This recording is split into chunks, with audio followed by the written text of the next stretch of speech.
உறுப்பினர் KN நேரு அவர்கள். மாண்புமிகு பேரவைத் தலைவர் அவர்களே, எங்களால் தான் அவங்க வெற்றி பெற்றாங்கன்னு நாங்கள் சொல்கிறோம். இல்லை, அவங்களும் சேர்த்து தான் நீங்கள் வெற்றி பெற்றாங்க. நாங்கள் தனியாக நின்னாங்க, அவங்க எங்களை விட்டுட்டு. எங்கேயாவது தமிழ்நாட்டில் இடத்த வெற்றி பெற்றிருக்காங்களா கேளு. வெற்றி பெற்றிருக்காங்க கேளு. திமுக இல்லைன்னா அவங்க வெற்றி பெற முடியாது. போதும், இந்த கேள்வி போதும். அவை முன்னவர் போதும். மாண்பு உறுப்பினர்கள் இது போதும் என்று நினைக்கிறேன். அவை முன்னவர் மாண்பு பேரவைத் தலைவர் அவர்கள், அவை முன்னவர் விவாதம் மானிய கோரியை விட்டு பேச வேண்டிய நேரத்தை மாறி மாறி அரசியல் பேசிக் கொண்டிருக்கிறோம். ஒரே நிமிஷம் நான் பேசுறேன். அதனாலதான் இல்லை, ஆகவே நான் ஒன்றை சொல்ல விரும்புகிறேன்.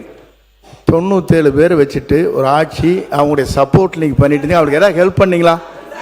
2006 அந்த கட்சி உங்களோடு இருந்தே இணைந்து அவர் சப்போர்ட் செய்தார்களே, அவர்களுக்காக அமைச்சரவை இடம் பெற்றிருக்கிறது, இன்றைக்கு கொடுக்கப்பட்டிருக்கிற அதை நீங்கள் கொடுத்தீங்களா? முதல்ல திமுக தனியா நின்று ஜெயிச்சிருக்கா?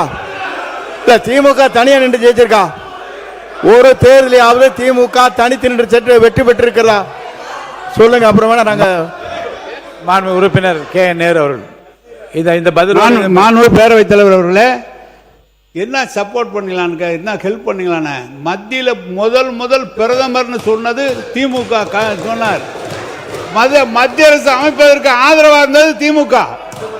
2 முறை ஆதரவாக இருந்தது திமுக. என்ன சப்போர்ட் பண்ண? நாங்க சப்போர்ட் பண்ண. இவங்க மட்டும் 26 பேர் சார் சொல்றேன், நான் சொல்லிடுறேன். 26 பேர் இல்ல, பாமகவை சேர்ந்த 21 பேர், 22 பேர் அன்னைக்கு இருந்தாங்க. பாமகவை சேர்ந்த 22 பேர் இருந்தாங்க. எனவே இவங்க ஆதரவு மட்டுமல்ல, பாமக ஆதரவு எங்களுக்கு இருந்தது. எங்களுடைய ஆதரவுல மத்திய அரசு அமைச்சிட்டு இவங்க எங்களுக்கு ஹெல்ப் பண்ணாங்களான்னு கேட்கிறார். ரொம்ப நீங்க